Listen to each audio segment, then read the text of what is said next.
na nga, for today's video, papakita natin sa inyo yung mga for sale natin na halaman for this month na sana magustuhan nyo. At the same time, comment down kayo kung ano yung medyo hihilingan nyo ng presyo kasi lahat naman ng papakita kong halaman sa inyo is negotiable price. Ha, ayan, negotiable price. So, ibig sabihin, mean to say, pwede nyo lambingin yung presyo. Kaya sa inyo lahat, abang-abang kayo at syempre, uunahin natin sa walang iba, kundi ang sumisikat. Matagal na siyang sikat, pero ngayon is mas nakikilala na siya ng karamihan. Walang iba kundi ang Stagco. Kaya, ayan.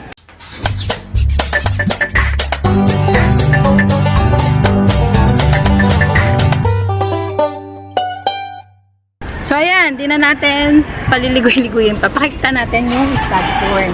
So, etong Staghorn na to, hindi ko alam yung pinaka-right ID niya.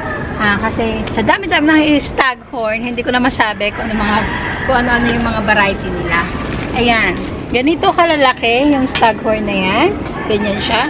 Tsaka ilang puno na yan ha. Ilang puno na yan. Ayan. At ilan na rin yung mapopropagate nyo. Kasi, itong ganitong Staghorn is for propagation. Ayan. Siguro mapopropagate nyo dito 8. No echos. Ganyan. 8 yung makukuha nyo sa kanila sa dami niya sa loob. Yung ganito kalaki, 10,000, negotiable yun. Pwede nyong in-negotiable yung price. Pero malaki siya. Ayan. Ayan siya. Ganyan siya kalaki. Makikita ko. Ganito siya kalaki. Ayan. Ayan. Sa 10K na yon, negotiable pa naman to, ha? Tapos ganyan yung likod niya. Pinapaubos na lang to. Pinapaubos na lang yung variety na to para, ayan, maubos na. Pero, doon sa maghahanap ng medyo, ano ba to? Affordable, meron naman ito. Ayan. Ito is for 6.5 naman to. Ganito kalaki. Ayan na siya. At may mga anak na. Ang Staghorn kasi, napaka-slow niya. Slow niyan lumaki. Kaya, ang laki at saka yung itsura niya, doon binabatayan ang presyo. Syempre, mas malaki, mas mahal. Maganda lang dito, siya kasi yung mga rare variety ng Staghorn. Ang atin kasi, dito kasi sa Philippines, kadalasan talaga, napaka-common ni Grande. Si Grande kasi talaga pinaka-common natin dito. Kumbaga, marami ka mabibili nun. Pero yung mga ganito, yan, mga rare collection na pag mga ganitong variety. Pero tutuusin, mura pa siya. Kasi sa ganito kalaki, sa Thailand, nagkakahalaga to ng mga 10K. Yan, ganito pa lang ha. Etong 10K nila, nagkakahalaga na yan doon ng mga 20. Lalo na kapag, nanganganak na yung mga Staghorn, hindi nila halos ibenta yon. Kasi kapag nag-mature na ang Staghorn, madali na siyang manganak na manganak. Napaka-easy niya na. Kaya ngayon pinapakita ko sa inyo, lahat yon is may mga anak-anak na. Eto nga lang, hindi siya for sale. Pero, dun sa live natin kanina, may nakakuha ng ilan. Kukuha pa tayo kung ano yung makikita natin na baka meron pa sa bukid. Hindi, dito kasi sa kanila, meron naman sila mga pinaglalagyan nito. So, hanapin lang nila yung iba kasi ako lang talaga yung medyo nagkakursunada ngayon sa Staghorn. So, ayan naman siya. Ganito yung itsura niya. Ayan. Ang ganda niya, no? Tapos ganito yung kanyang bungo. Ganyan. Ang pangalan nito is Kit Shakod King. Kit Shakod King. So, ayan yung itsura niya. Ayan. Mas mahal to. Nakikita ko sa Thailand, mga nasa 22. Ayan. Mahal ang Staghorn kasi nga, inuulit ko, napaka-slow niya. Pero, meron tayo dito mga affordable. Katulad, kasi kanina nag-live ako. So, nakuha. Ito, ayan. Ay, no, this one pala. Ay. Ito na lang pala. Ito na lang yung pinaka-affordable. Ayan. For, na lang to, 6K. Pero, ayan nga, may anak-anak na rin siya. Ito na lang yung pinaka-affordable. Kanina, may mga nilabas kaming 1.5, 2.5. Diba? Pero, ayan. Dun sa mga interested ng malalaki na, ha? So, ayan, sa Staghorn variety natin, ayan yung kanilang mga for sale na halaman for Staghorn. So, lipat tayo sa kabila. Ayan, yung next plant naman natin is walang iba kundi si Kaimperia. Ayan. Si variegated Kaimperia. Sa magkaka-interest, eto is meron dito for 1.5. Ganito yung itsura nung 1.5. Ayan. Ganyan siya. Tapos yung pinaka-lush, ayan, kawara ito, guys. Ayan. Ito for 2.5. Pero kung gusto mo naman na medyo affordable price, ito, for 1.5 to, ha? Kaya, yan. Ha? Comment nyo dyan kung ano magugustuhan nyo. Ito, yung kakaiba rin nilang Kaimperia variety. Yan. 1.5 to, pero ibang variety to ng Kaimperia, ha? Ganyan siya kaganda. Ayan, for 1.5. Tapos ito naman yung white, for 1.5 din. Ganyan yung itsura nila. Maganda sila sa personal. Mas maganda sila sa personal. Kaya, ayan. Mamili na lang kayo kung ano yung magugustuhan nyo. Pero, mas maganda kung kunin nyo silang tatlo. Kasi, iba-iba naman yung variegation nila. Hindi rin naman sila pare-pareho. Iba-iba yung mga kulay. Iba-iba rin yung dating ng halaman. Katulad nito, iba yung tayo ng dahon niya. Ayan. Ganyan yung itsura niya. Parang nasisimilarityhan ko siya kay Red Congo na variegation. Ayan, diba? Para lang. Para lang naman. Tapos, eto is yan, si variegated or si Albo variety. Hindi ako masyadong familiar kung anong pangalan na nila pag nag-iiba-iba ng kulay. Basta, sila is variety ng Kaimperia, ha? So, ayan. Sa magkaka-interest, yan, comment down below or message kayo sa page natin dyan para mas ma-accommodate namin kayo, ha? Tapos, ito na nga. Walang iba kay Gorillan. Ganyan kaganda yun si Gorillan, ha? Ganyan na din kalaki. Yan. Sa magkaka-interest, for 1,000 pesos na lang. Kaya, doon sa magkaka-interest, sobrang worth it na nito. Kasi meron na siyang penetration dyan. Ayan na itsura niya. Ayan. Ito yung si Gorillan, ha. Isa to sa mga, alam ko nung nag-event, isa siya sa isa siya sa mga nanalo. Tsaka pinakamahal ng Thailand event. Si Gorillan. Kaso nga lang, syempre, mas maganda yung variegation nun. Umabot din ng mga 100 plus yung bentahan nila that time. Pero, mas lush lang at tsaka mas labas yung kulay niya. Pero, yung mga ganito naman kasing sizes, syempre, ito yung mga pambenta size. Kung gusto nyo na mga mas malalaki, meron tayong mailalabas na malalaki. Pero, syempre, mas mahal na yung price. Kaya yung mga binibigay ko lang sa inyo is yung mga affordable na pwede rin for shipment na hindi masisira yung halaman nyo pag ship. Kasi yun yung importante. Bibilin mo nga siya na mahal, di ba? Bibili mo siya kung ano nakikita mo dito. Tapos sa shipment naman siya nadali. So, kaya ngayon, intindihin natin na yung sinasabi namin best for shipment, yun yung alam namin na hindi siya mababother or masisira kapag shinip. Lalo na pag mga JRS, LBC, ayan.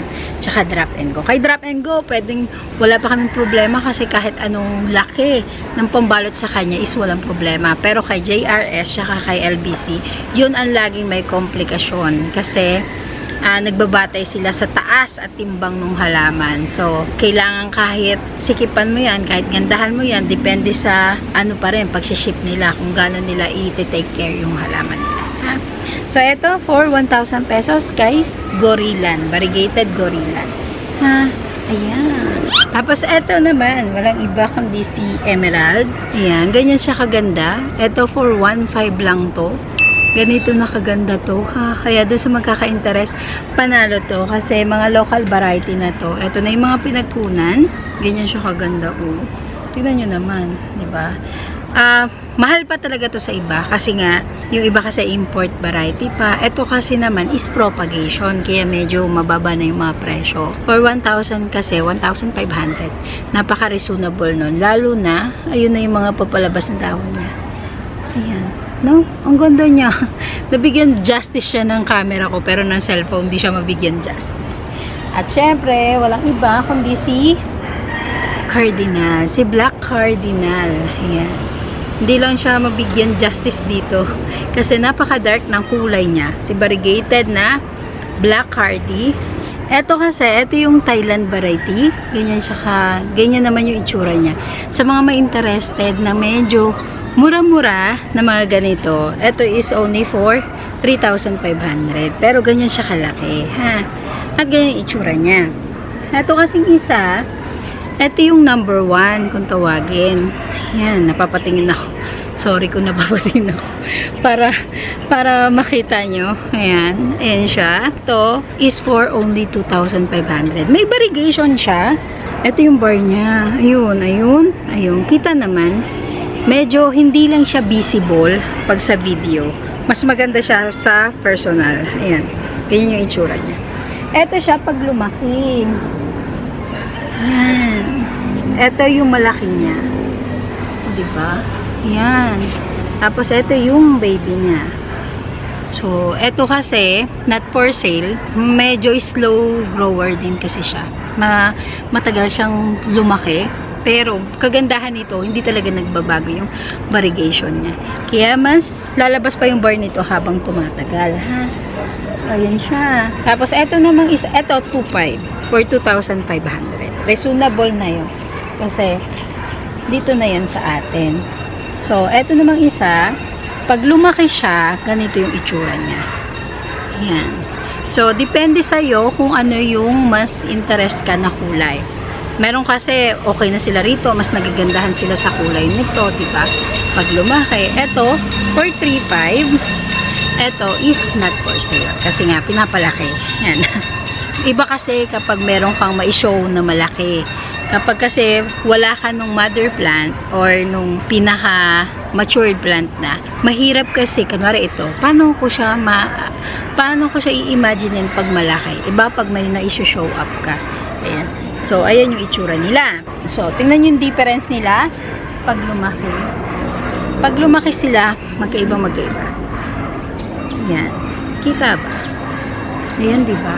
Iba yung itsura nila pag malaki. Ito is ma-fire red ang dating. Ayan. Ma-red-red. Tapos, ito naman is para ma-orange. Ayan. Sana is nabibigyan justice ng aking camera, ha? Kasi ayan. Ayan siya. O, ganyan yung itsura nila. Pakita natin dito para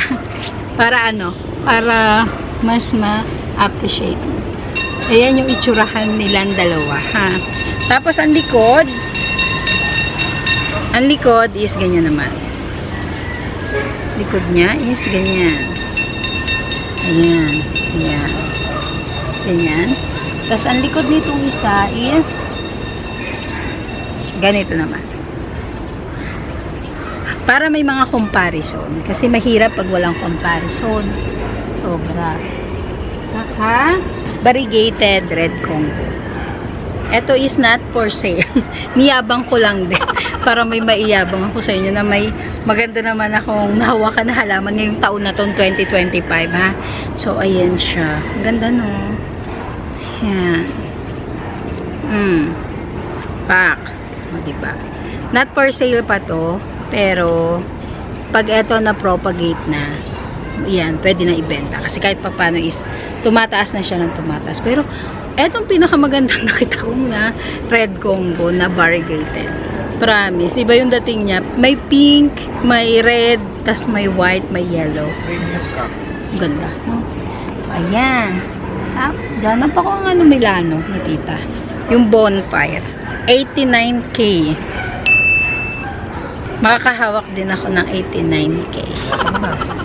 Hindi, may 120 nga. So, ayan. Yung harapan. Ang ganda, no? Sobrang ganda niya. Ayan. Bonfire. Variety ng Milano. 89K. Iba kasi yung bar na Milano. Meron kasing bar Milano. Mura lang si bar Milano. Pag si Bonfire kasi, ganyan yung labas ng kulay niya.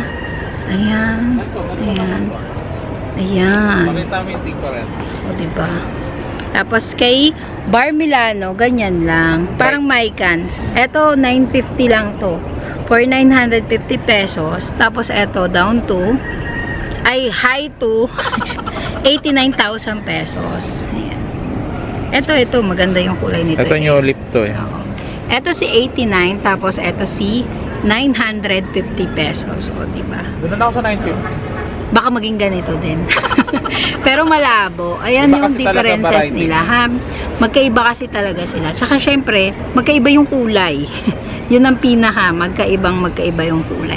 Kaya doon sa magtatanong, ano pong pagkakaiba nila? Malaki. Tingnan mo yun sa kulay na lang. Ha? 89 kay 950 pesos. So, ayan. So, ayan. Yan lang muna yung mga halaman na ma-share ko sa inyo. So, doon sa magkaka-interest, please, pa-message sa page. At comment kayo kung gusto nyo rin ng kung ano bang halaman yung interested kayo dito na baka pwede namin maibigay ng mas mababang presyo sa inyo. Ha? Kaya ayan, sa inyong lahat, sobrang thank you sa walang sawang suporta. Mas marami pa talagang halaman, hindi ko lang mapakita kasi medyo gabi na. Medyo dumidilim na. Mahirap ipakita yung medyo dumidilim. Eto lang, gusto ko lang i-show to, si Aquarius. Eto pala si Aquarius. Ayan, mali kami. Si Aquarius is only for 30,000 pesos. Ayan. Sobrang Kasi mura na 120. nito para kay... Si ano yun? Brown Beauty. Eto, alam ko. Si Ataba.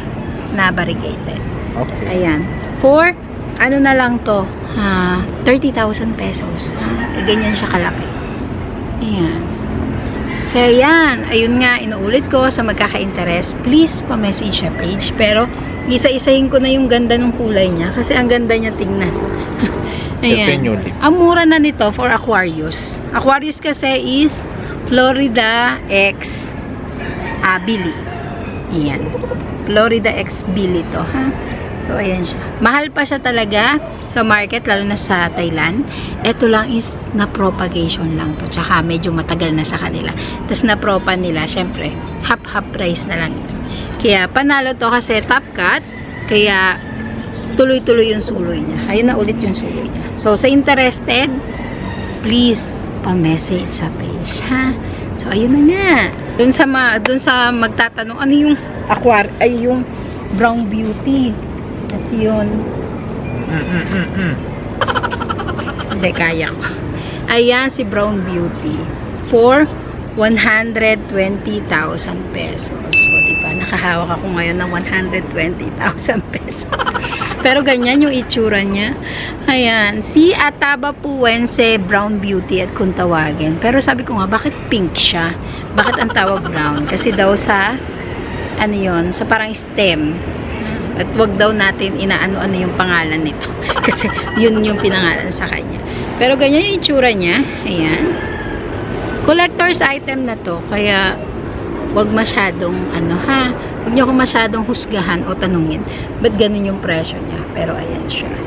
For 120,000 pesos. Pwede nyo naman itong lambingin. Wala namang problema. Pero Serious ayan. collector. Wala ba? Collector's item na to, ha? Kaya ayan, sa inyo lahat, doon sa magkaka-interest, yun uli, message lang kayo sa page. Kasi pwede pa natin lambingin ng mga presyo nito. Kaya sa inyo lahat, God bless, stay safe, at see you po sa ating next video.